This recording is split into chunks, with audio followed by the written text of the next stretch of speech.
नमस्कार विद्यार्थियों।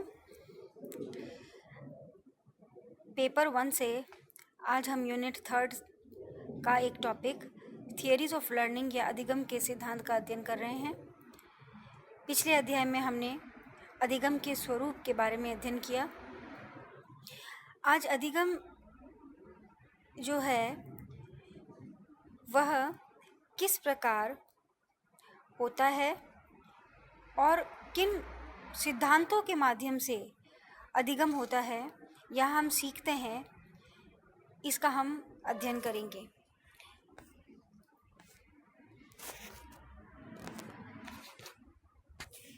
अधिगम के सिद्धांत और थियोरीज ऑफ लर्निंग। मनोविज्ञान में अधिगम की जो व्याख्या है वह सैद्धांतिक पृष्ठभूमि पर की गई है। व्यक्ति क्यों सीखता है, इसकी व्याख्या कई सिद्धांतों के माध्यम से की गई है। इनमें से जो प्रमुख सिद्धांत है उनका हम वर्णन करेंगे और प्रमुख सिद्धांत निम्न प्रकार हैं। पहला सिद्धांत है अधिगम या सीखने का, वह है प्रयास एवं त्रुटि सिद्धांत, जिसे हम ट्रायल एंड एरर थियरी भी कहते हैं। दूसरा सिद्धांत है अंतर्दृष्टि सिद्धांत या इनसाइट थियरी।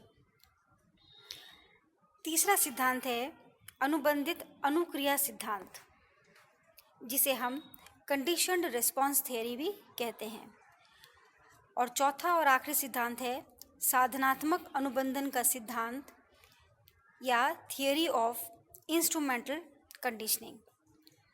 विद्यार्थियों, ये सभी वह सिद्धांत हैं जो कि मनोविज्ञान में जिनकी व्याख्या की गई है और इन सिद्धांतों के द्वारा ही हमें ये ज्ञात होता है कि हम अधिगम या सीखना जो करते हैं वह किन थियरीज़ के माध्यम से या किन सिद्धांतों के माध्यम से करते हैं। इन सभी सिद्धांतों की व्याख्या हम एक एक कर विस्तृत करेंगे। जो पहला सिद्धांत है जिसका हम अध्ययन करने जा रहे हैं वह है प्रयास एवं त्रुटि का सिद्धांत या ट्रायल एंड एरर थियरी। इस सिद्धांत के प्रतिपादक जो थे या प्रोपाउंडर कौन थे? E.L. थॉर्नडाइक। E.L. थॉर्नडाइक ने ट्रायल एंड एरर थियरी का प्रतिपादन किया, प्रयास एवं त्रुटि सिद्धांत का। इस सिद्धांत का जो सार है वह यह था कि जब हम किसी भी पाठ या विषय या हम किसी कार्य को सीखते हैं तो उस समय व्यक्ति प्रारंभ में अधिक त्रुटियां करता है। जब वह शुरुआत में कोई कार्य करता है या कोई अधिगम करता है या कोई चीज़ सीखता है तो शुरुआत में तो वह काफ़ी त्रुटियां करता है, परंतु जब वह प्रयत्न करता है, जब वह प्रयास करता है बार बार, तो प्रत्येक प्रयास में या प्रत्येक प्रयत्न में उसकी त्रुटियां कम होती चली जाती है और अंत में वह बिना त्रुटि किए ही किसी भी कार्य को सीख लेता है। तो इस सिद्धांत द्वारा ये पता चलता है कि जब हम किसी भी कार्य को शुरुआत में सीखते हैं तो उसमें हम कई तरीके की त्रुटियां करते हैं, परंतु प्रयत्नों द्वारा हम धीरे धीरे त्रुटियां हमारी कम होती जाती है और हम उस चीज़ को सीखते जाते हैं और हमारी जो प्रयास हैं उसके द्वारा त्रुटियां कम होती है और हम अंत में उस कार्य को या उस पाठ को या उस विषय को सीख लेते हैं। तो कहने का तात्पर्य यह हुआ कि सीखने में त्रुटियां होती है जो कि धीरे धीरे प्रत्येक प्रयत्न में कम होती चली जाती है और अंत में बिना त्रुटियों के ही व्यक्ति सही अनुक्रिया को सीख लेता है। और यही कारण है कि हम इस सिद्धांत को प्रयत्न त्रुटि सिद्धांत कहते हैं। और ये जो सिद्धांत है वह थॉर्नडाइक द्वारा कई सिद्धांतों के द्वारा या कई प्रयोगों द्वारा किया गया और इन प्रयोगों पर ही यह सिद्धांत जो था वह आधारित है। इस सिद्धांत को यदि हम ठीक ढंग से समझना चाहते हैं तो हम थॉर्नडाइक द्वारा किए गए जो एक प्रयोग है उसका हमें अध्ययन करना होगा। तो थॉर्नडाइक का जो प्रयोग था वह प्रयोग उन्होंने एक थॉर्नडाइक का एक बॉक्स बनाया गया था उसमें किया था। इस प्रयोग में एक भूखी बिल्ली को पहले बक्से में बंद कर दिया गया।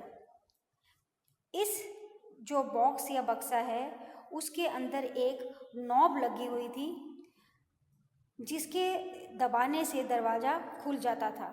तो एक भूखी बिल्ली को बॉक्स में रखा गया और उस बॉक्स में एक नॉब लगी हुई थी या चिटकनी टाइप लगी हुई थी जिसको दबाने से दरवाज़ा खुल जाता है। दरवाजे के बाहर भोजन रख दिया गया और क्योंकि बिल्ली जो थी वह भूखी थी तो उसे सामने भोजन दिखाई दे रहा है और उसको बिल्ली को ये जो नॉब है उसको दबाकर भोजन लेने का प्रयास करना था। प्रारंभ में बिल्ली ने बॉक्स के भीतर बहुत सारे अनियमित व्यवहार किए, जैसे कि उछलना, कूदना, नोचना और बार बार पंजे से नॉब को दबाने का प्रयास करना। ऐसे करने पर कई बार उसके ये प्रयत्न करने पर अचानक से उसका पैर जो है वह उस नॉब पर पड़ जाता है और वह दरवाज़ा खुल जाता है और दरवाज़ा खुलते ही बिल्ली बाहर निकलकर भोजन को प्राप्त कर लेती है। प्रारंभ में बिल्ली ने इस प्रकार की अनुक्रियाएं की, परंतु बाद के प्रयासों में बिल्ली द्वारा जो की जाने वाली अनियमित क्रियाएं हैं, जैसा कि हमने अभी बात की थी उछलना, कूदना, नोचना, ये सब जो क्रियाएं हैं वे कम होती गई और बिल्ली ने धीरे धीरे जो सही अनुक्रिया है, और सही अनुक्रिया क्या थी, नॉब को दबाना को सीख लिया और अंत में बिना त्रुटि किए वो नॉब को दबाती और अपने भोजन को प्राप्त कर लेती। तो इस प्रकार जैसे जैसे उसके प्रयास बढ़ते गए उसकी त्रुटियों में कमी होती गई और अंत में उसने जो क्रिया हम उसे सिखाना चाह रहे थे वह उसने सीख ली।